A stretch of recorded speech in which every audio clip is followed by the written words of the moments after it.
Hi, in this class, we will study about a thin lens.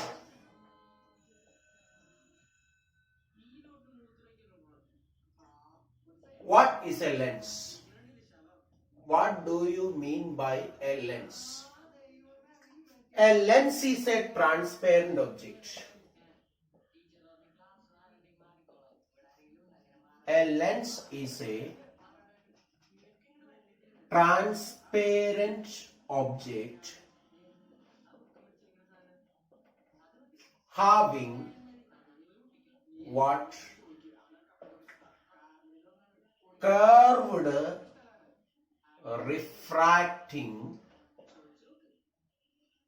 surfaces. So what is a lens? A lens is a transparent object having what? Curved refracting surfaces. Basically, there are two types of lenses. One is called convex lens. Convex lens or converging lens. This is the first type of the lens. The shape of this lens is likewise. This is the shape of the convex lens or converging lens. The second type of lens is called a concave lens or diverging lens. Concave lens or diverging lens, this is a shape of a double concave lens. This is a shape of a double convex lens. For a convex lens, the focal length is always going to be positive. For concave, the focal length is always going to be negative. So this is very important point you have to understand. For convex, focal length is always going to be positive. For concave, whether it is mirror or lens, whatever we study, for convex, focal length is always positive. Whereas for concave, focal length is always going to be negative. Okay, so we will discuss the formula of a thin lens. And from here, we will discuss the different cases of it. Okay, shall we start the discussion? I am considering the lens maker's formula. It's a very important thing, formula of a thin lens, or it is also called a lens maker's formula. Okay, so I told you a lens has two curved refracting surfaces. So this is surface number 1 and this is surface number 2. Now you can see this figure. An object O is placed here. So the light from this object O is incident on the first refracting surface. And this refracting surface would have produced an image at I if the second surface was not there. I repeat that sentence, it's very important sentence I am saying, which is most important for the understanding of this discussion. If the second refracting surface was not there, if the second refracting surface was not there, we could have got the image at this position, let me call it as I1. We could have got the image at I1 when if the second surface was not there.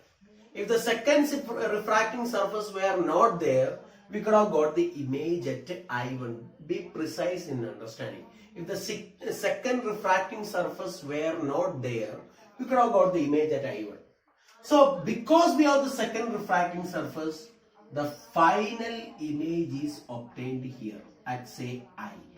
So what is I1? I1 is the position of the final image if second refracting surface were not there. Okay, I1 is the position of the final image if the second refracting surface was not there. I1 should have been the position of the image if the second refracting surface was not there. Ready? Now, due to the refraction at the second surface, we get the final image at I. As far as second refraction is concerned, I1 is the position of the object. I will call this this one as virtual object. Virtual means what? Something that is not actually there. It's a very, very important video, I say, because this concept is very hard to digest. I1 is the position of the image which we were supposed to get if the second refracting surface was not there. Now, for the second refraction, I1 acts as an object. Is it a real object? No, it's a virtual object. Why is it called virtual object? Because it is not actually there. This ray, this light ray, this is the light ray incident, this is the light ray refracted from the first surface, which would have produced an image. This ray should have been forming an image here if the second refracting surface was not there. The ray which was supposed to form an image here is act as the source for the second refraction. That we will discuss with the theory. Now what we are going to do is that we are going to analyze the refraction separately. So let us take the surface 1. We will roughly use the equations we have studied for the refraction rate of the surface. Okay. So we will take the surface 1, which means this ray is not here. Now this is the ray I will consider.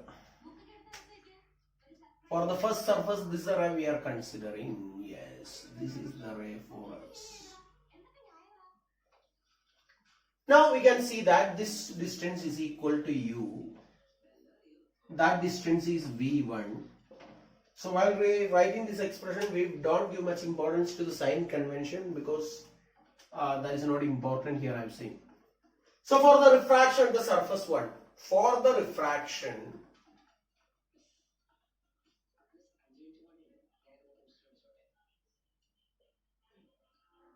at surface 1, for refraction at surface 1, you can see that the object is here. So this is the medium of refractant x n1, or rather 1 I am saying, or we will take it as n1 itself, no problem. We will take it as n1. This is n2. So we get the image in the medium n2. So we can write the equation as what? n2 divided by v1. n2 divided by v1 minus n1 divided by u. n2 by v1, n2 by v1 minus n1 by u, n1 by u is equal to n2 minus n1 divided by r1, where r1 is the radius of curvature, where r1 is the radius of curvature of the first refracting surface. Let me take this as equation number 1. Ready? I repeat, this is the incident ray. This is the image formed by this incident ray.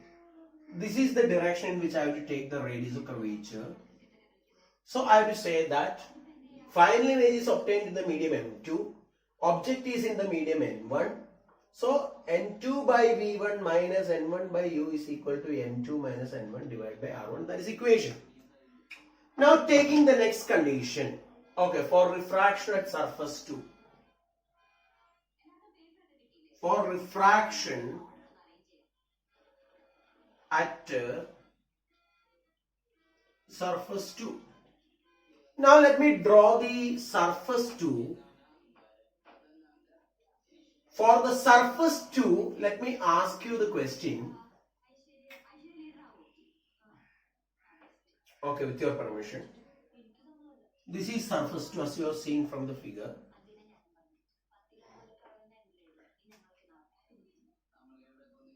This is the incident ray, right? This is the incident ray. This is the incident ray. In this case, the incident ray is expected to this ray which was converging to the point, this one is the incident ray. And finally you are getting the image here, and let me take that distance is equal to V from the center of the lens. Okay, yes. Now I have to say the ray, this ray, I will keep repeating the sentence, please understand. This ray which was supposed to form an image at I1.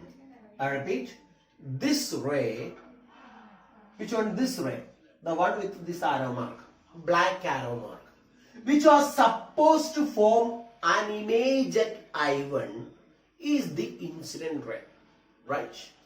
The ray which was supposed to form an image at I1, the ray which was supposed to form an image at I1, the ray, this ray, keep repeating the same sentence because it's very hard to digest. That's the reason why I'm saying so.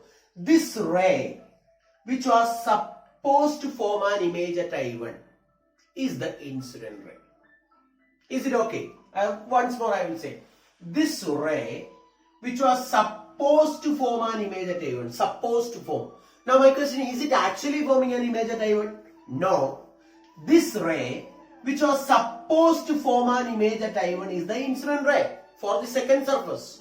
For the second surface, this ray which was supposed to form an image at I1 is the incident ray, right? Which means object is now I1. Is it a real object? No, it's not a real object. Why not? Because this is supposed to form, suppose, something that is not real. This I1 serves the purpose of what is called a virtual object. That is called a virtual object. Virtual means something that is not real. This is the incident ray. This ray was supposed to converge at I1, act as the source of the incident, as the source. Okay, this ray which was supposed to form an image at I1, act as a source, and I will call this as a virtual object. Virtual object, because due to the second surface, it is not actually forming an image at I1. So this is a virtual object. So in that situation, so this medium has refractive index N2, this medium has refractive index N1. So incident ray is in which medium? N2. So I can say N2 divided by V1 because object is considered to be this one now. This is the object that we are considering. This is what we consider as the object here because it's a virtual object. I am saying virtual object. This ray is the incident ray. This ray is coming towards I1. So this is virtual object. N2 by V1 minus where we are getting final image in this medium, that is N1 divided by V is equal to, here it is traveling from N2 to N1, so I will say it is N1 minus N2 divided by the radius of curvature of second surface is R2. Now let me tell you one thing. I told you in this formula N2 by V minus N1 by U is equal to N2 minus N1 divided by R. N2 is the refractive index of the, in this formula N2 is the refractive index of the emergent medium. N1 is the refractive index of the incident medium. Correspondingly, if you think here, the incident ray is in the medium N2. So that's the reason why N2 by V1. Incident ray which was supposed to form an image at this point. Which was supposed to form image at this point is the incident ray. So this distance I am considering objective distance for the second refraction. So N2 by V1. Because incident ray is in this medium. Incident ray is in the medium of refractive index N2. Incident ray is in the medium of refractive index N2. And final image is in the medium of refractive index N1. So N2 by V1, N1 by V. So this is equal to N1 minus N2 divided by R2. This is equation number 2. Now adding equations 1 and 2 will give you the answer as what? N1 by V minus N1 divided by U is equal to N2 minus N1 divided by R1 plus N1 minus N2 divided by R2. Alrighty. Now I am going to do one thing. I will put a minus here. I also will put a minus here. In this case, what it will become? I am putting a minus here, I am putting a minus at the numerator. So equations are, what I am saying, the balance of the equation is unchanged because I put minus at the numerator, at the denominator as well. So this is equal to, what I can say, n2 minus n1 by r1 minus, I am taking this minus inside, n2 minus n1 divided by r2. That will give you the answer as n2 minus n1 into 1 by r1 minus 1 by r2. Ready? Now this is what we are at the moment. So n1 by v minus n1 by u is equal to n2 minus n1 into 1 by r1 minus 1 by r2. Okay, with your permission, I am just wiping up the upper part of the board so that I will get enough space to complete my writing. Hereafter figure is not irrelevant. Okay, so what I am getting?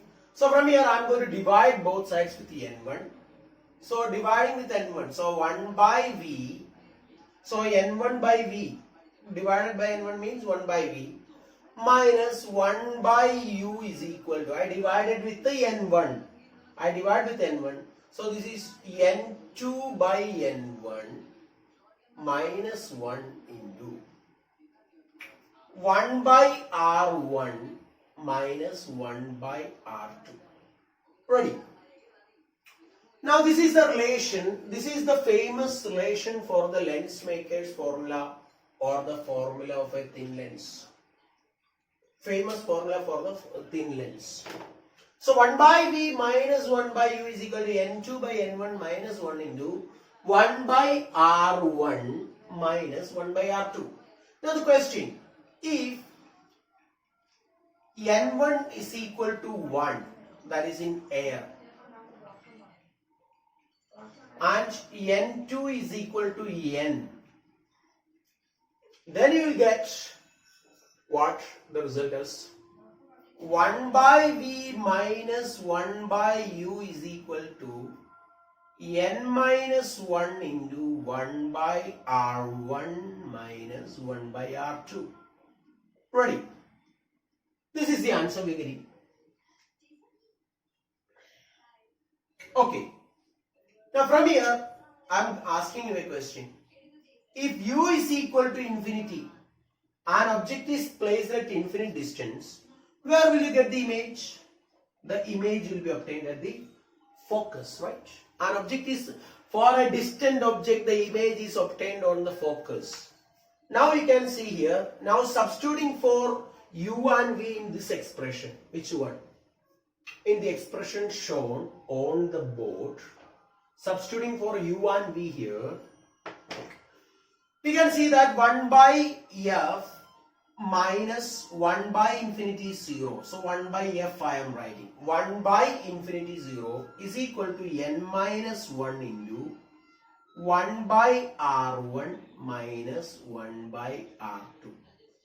Ready? 1 by r1 minus 1 by r2. 1 by f is equal to n minus 1 into 1 by r1 minus 1 by r2. So in this formula, what is n? N is the refractive index of, n is the refractive index of the material of the lens.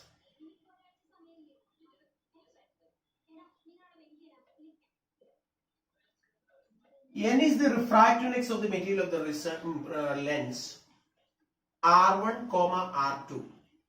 So R1, what is R1 here? R1 is radius of curvature. So let me write here. I think probably you may not see this properly. R1, radius of curvature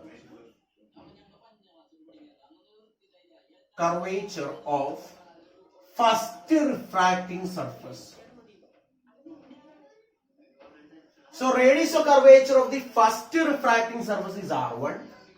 So you have to understand these terms clearly. It's very, very important to understand the terms clearly. R1 is the radius of curvature of the first refracting surface, means what is R2? I am not writing on the board. If R1 is the radius of curvature of the first refracting surface, R2 should be the radius of curvature of the second refracting surface. R2, radius of curvature of second refracting surface. Everything else is same only. So R1 is the radius of curvature of the first refracting surface. R2 is the radius of curvature of the second refracting surface. Now come back to this formula. What is N? Refractive index of the material of the lens, that is a constant. What is R1? What is R2? They are constants for a given lens. That is the reason why this formula is also called a lens maker's formula. Lens maker's formula, because they are setting the focal length of a lens based on this formula. Refractive index is a constant for a given material. R1 and R2 can be designed according to the requirement of the focal length or power of the lens. So from here we can say, now substitute, replacing this term with 1 by f, you can see that the formula for a lens is 1 by v minus 1 by u is equal to 1 by f. This is the important formula for a lens, that is 1 by v minus 1 by u is equal to 1 by f, where 1 by f satisfies the condition n minus 1 into 1 by r1 minus 1 by r2. Hope this is clear to you. I repeat the derivation process once again. I am not drawing it. So you have to take a lens has to be treated as two curved refracting surface. For the first refracting surface, it will form an image at I1. The image formed at I1 acts as a virtual object for the refraction of the second surface. That is where you got the two equations. First equation is n2 by v1 minus n1 by u is equal to n2 minus n1 divided by r1. Second case, the image formed at v1 acts as a virtual object for the second refraction. So n1 final image is formed in the medium of refracting index n1. So n1 by v minus n2 by v1 is equal to that equation. Then n2 by v1 will be cancelled. All such things you have seen with the derivation. I request you to be very careful about that aspect of the derivation, which is nothing but the virtual object. What is virtual means? Something that is not real. Something that it cannot be obtained on a screen is called virtual. Virtual means something that cannot be caught on a screen. So that you please understand. Now we will take some cases to understand here. The first case which I am going to discuss here is regarding, okay, so we got the formula. What the important formula in this regard we got now. First condition we got it. So I'm going to discuss some important cases of a lens here. These are very important. So first equation you have to be very careful is 1 by f is equal to n minus 1 into 1 by r1 minus 1 by r2. Right. And the second equation is 1 by v minus 1 by u is equal to 1 by f. Ready? Now let us take the first case for an equiconvex lens. Equiconvex lens. Equiconvex lens means what? Equiconvex as well as concave, no problem. The only change between the focal lengths will be that for one it will be positive, the other will be, for convex the focal length is going to be positive, for concave it is going to be negative.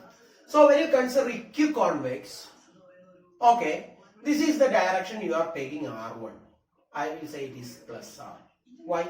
If you say this is the direction of the incident ray, R1 is measured in the direction of the incident, so R1 is equal to plus R. Now in this case, this is the direction of R2 and R2 is equal to minus R. Equi means both surfaces have same radius of curvature. So R1 is equal to plus R, R2 is equal to minus R. Now we will substitute in this above formula. 1 by f is equal to n minus 1 into 1 by R1 is plus R minus 1 divided by minus R. So what do you get here? So you will get this answer. N minus 1 into, tell me, 1 by R plus 1 by R. So what is 1 by R plus 1 by R? This is equal to n minus 1 into 1 by R plus 1 by R is 2 divided by R. And this is 1 by f. Now from here, what will be the focal length f is equal to focal length f. Focal length f. Okay, I will write here. I'm not sure whether it will be visible to you. Focal length f is equal to then what? 1 by f is n minus 1 into 2 by r, means the focal length f is equal to r divided by 2 into n minus 1. This is the expression for the focal length of an equiconvex lens. Focal length of an equiconvex lens is f is equal to r divided by 2 into n minus 1. Now, as a case, if n is equal to 1.5, that is for glass. It's a direct equation that we are arriving at. If n is equal to 1.5, in that case, what will be the focal length is equal to r divided by. What is 1.5 minus 1.5? What is 0.5 into 2? 1. So, I will say f is equal to r itself. Unlike a mirror where you used to say f is equal to r by 2, now we are getting, if n is equal to 1.5, we get f is equal to r. The focal length f is equal to r if for n is equal to 1.5. This equation for an equiconvex lens. Now we will prove for an equiconcave lens. Okay, concave lens. Equiconcave lens. Okay, let's take for an equiconcave lens. Now concave means you have to take this direction. This is what I can say. This is an equiconcave lens. Now in this case, R1 I am measuring in this direction. R1 is equal to minus R. This is the direction of the incident ray, right?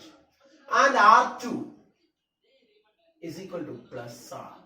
So what will be the formula? We are going to substitute in this formula. This is minus R. There is no minus here. So which means minus 1 by R. Minus 1 by R. Sorry, minus 1 by R. So what is the answer? Minus. Right? Any confusion? So if you have any confusion, don't hesitate to tell me. So minus 1 by R, minus 1 by R, minus of n minus 1 into 2 by R. So in this case, the only modification is minus of R divided by 2 into n minus 1. That's what I told at the beginning, that for a convex lens, focal length is positive. For a concave lens, the focal length is negative. Ready? Now we will consider the next thing.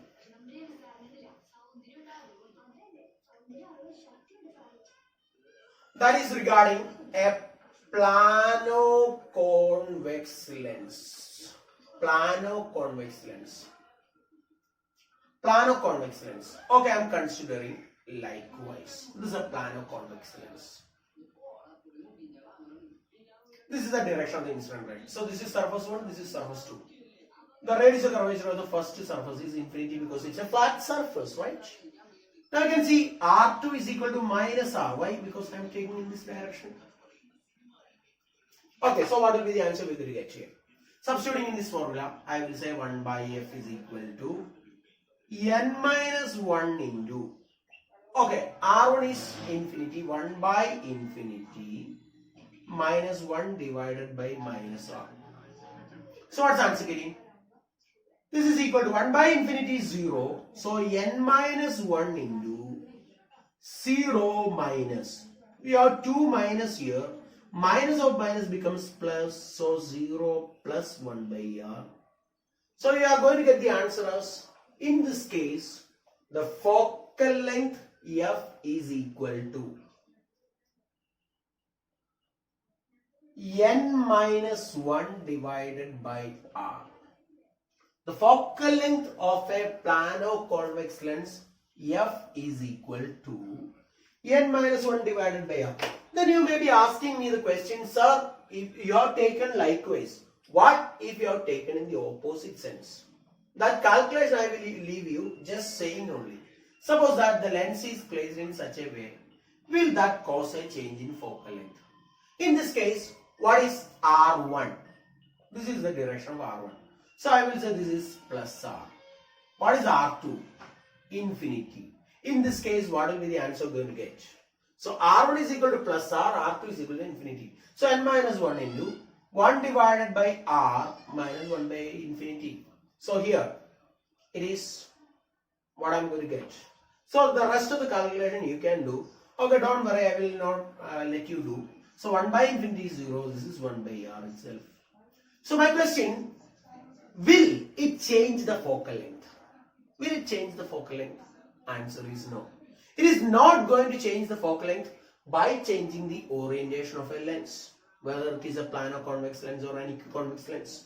Now, what is the answer we are getting? It is f is equal to not n, 1 by f is equal to n minus 1 divided by r, or f is equal to r divided by n minus 1. So this is the focal length of a planar convex lens. What we got the focal length of an equiconvex lens? That we got as r divided by 2 into n minus 1. Which means f plano is equal to 2 into focal length of equiconvex lens, right? A focal length of a plano convex lens is 2 times the focal length of an equiconvex lens. Now I have a problem to ask you. Okay, this is let me consider I got an equiconvex lens of focal length f. Equiconvex lens has got a focal length f. Now I'm going to cut it into 2 parts likewise. So focal length f can be written as r divided by 2 into n minus 1, right? Now it is cut into 2 parts such that this is part 1 and this is part 2. So question I am asking is, what will be the focal length of each part? If I say f dash and f dash respectively, what will be the relation between f dash and f? Okay, I am going to take it as f1, I am going to take it as f2. These are 2 planar convex lenses of same radii. So I can say f1 is equal to f2, that will be equal to r divided by n minus 1, right? Because that is what we have just learned now, right? The focal length of our equiconvex lens is r divided by n minus 1, right? So I can say this is equal to 2f. How? Because f is r divided by 2 into n minus 1. From here, r divided by n minus 1 is equal to 2f. Because I have taken this 2 to this side, 2f is equal to r divided by n minus 1. So which means if you cut a equiconvex lens into 2 parts like this, means the focal length will be doubled. If you cut a planar convex lens like this into 2 parts, you can see that its focal length is doubled. Focal length is doubled. Suppose instead, I'm going to do one more thing. Like, I'm going to cut, okay, this axis, this orientation, let us avoid. I'm going to cut it likewise. Here the focal length is equal to r divided by 2 into n minus 1. Now I'm going to cut it like this such that I got a part like this. I got another part like this. Question, will it change the... So this is part f1, this is part f2. What will be the relation between f1 and f2? So this is a part of a sphere. So f1 is r divided by 2 into n minus 1 because the shape has not changed. Is the shape changed? So it is just the same shape. This surface has got radius of curvature r1. This surface has got radius of curvature. Okay, this is r. This also is r. So we can see that f1. I am using this formula. R1 is equal to plus r. R2 is equal to minus r. You can directly say. Similarly, I can say r divided by 2 into n minus 1. Okay, I am going to prove it. Let's do it by proof. Because some of you may say, sir, we had a little doubt in this discussion. So we will adopt in this formula. We will use in this formula. So I can say 1 by f is equal to n minus 1. Refractive index has not changed. R1 is equal to plus r. R2 is equal to minus r. Right? So 1 by plus r minus 1 divided by minus r. So you can see that it is 2 into n minus 1 divided by r. So this is f1. So f1 is equal to r divided by 2 into n minus 1. The same is the case with this also. This is r1 is equal to plus r. R2 is equal to minus r. So r1 and r2 are not changing. So in this case, if I say this is focal length f1, this is focal length f2. So f1 is equal to f2 is equal to f itself. So cutting what I am saying along the principal axis will not change the focal length. And let me tell you, the important consequence of this will be only this one, that the intensity of the final image will be reduced here. Intensity, because we have to say that total intensity at a point on the image, at a point on the screen, will be the sum of the intensities produced by every part of the lens. But when you divide a lens into two equal parts, it will reduce the intensity, because only half of the, if you remove one part and you are using only one part, means only half of that part is contributing to the intensity. So in this case, what is expected is a reduction in intensity. A reduction in intensity will happen here, but there will be no change in the focal length occurring here. Okay, I hope this part is clear to you. Now we will consider the next case. A lens has focal length f in air. What is its focal length in a medium? I will write it as a question. A lens has focal length f in air. What is its focal length in a medium? Okay, we have the formula. Okay, let's do it. If you want, you can try for a minute by pausing the video. Okay. Now let's see. 1 by f is equal to n minus 1 into 1 by r1 minus 1 by r2. Right. Let focal length in medium as 1 by f subscript m. Focal length in medium.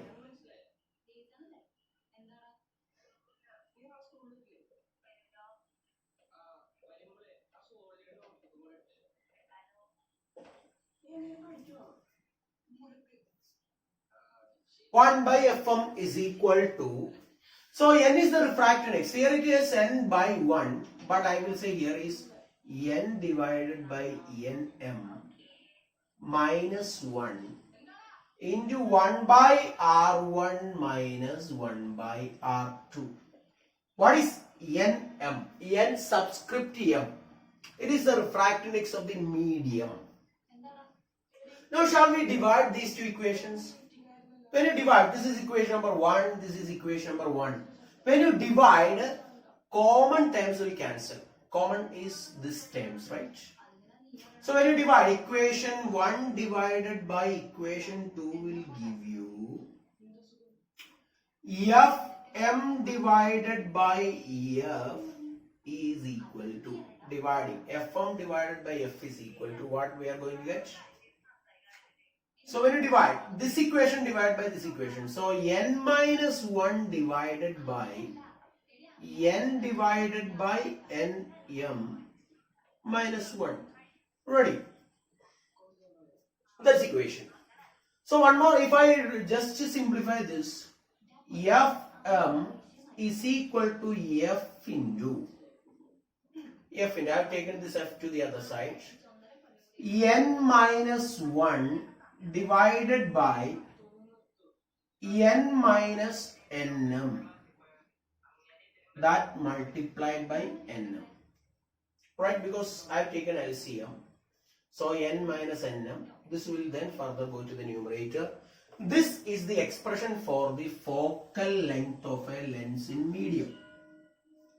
Now we want to discuss some cases of it. We want to discuss a few cases pertaining to this. So with your permission, I am going to discuss a few cases of this. Okay, first case. If n is equal to nm, if n is equal to nm, n is equal to nm means you are going to get the focal length in medium is equal to f into n minus 1 into n divided, because nm can be replaced with n, divided by n minus n.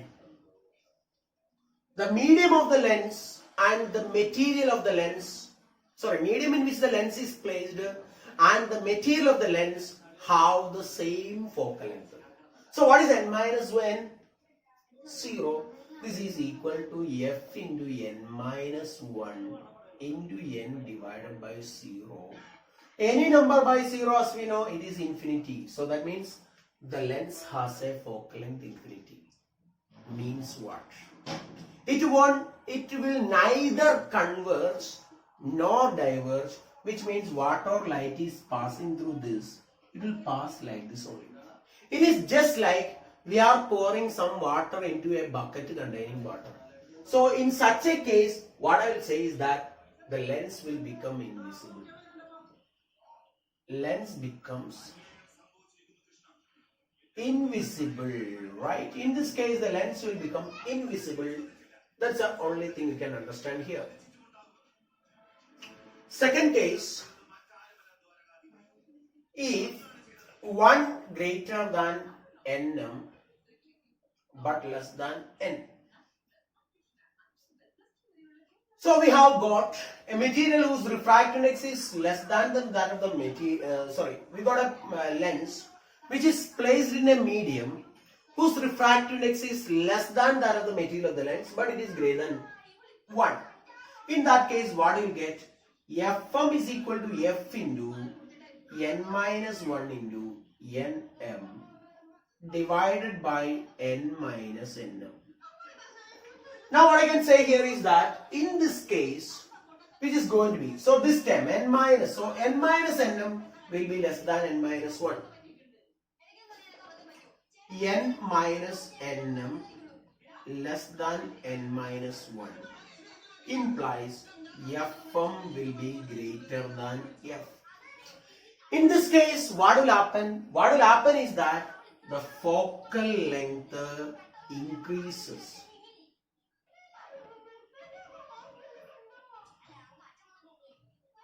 But still it is positive. So still it remains like a convex lens, but the focal length has increased. Now in the third case, if I say if n less than nm, n less than nm, so which means the denominator n minus, which means n minus nm will be less than 0 or negative, which means focal length in medium will become negative. What does that mean? Which means if a convex lens will behave like a concave lens in the medium, because its focal length has become negative, right? Negative of what it was previously. Which means if you place a convex lens in a medium such that the refractive index of the material of the lens is less than the refractive index of the medium, means a convex lens will behave like a concave lens. And similarly a concave lens means it has a focal length. Okay, I will write it as something like this. A minus k into f, where k is a constant, right? Where k is a constant, which is a simplification of these terms, I have to say. K into f. That means for convex lens, f is positive, minus kf means it becomes negative. For a concave lens, f is negative, negative of negative it will become positive. That means if you place a lens in a medium whose refractive index is greater than the refractive index of the material of the lens, a convex lens will behave like a concave lens. A concave lens will behave like a convex lens. So this is what we are going to study for today. Thank you.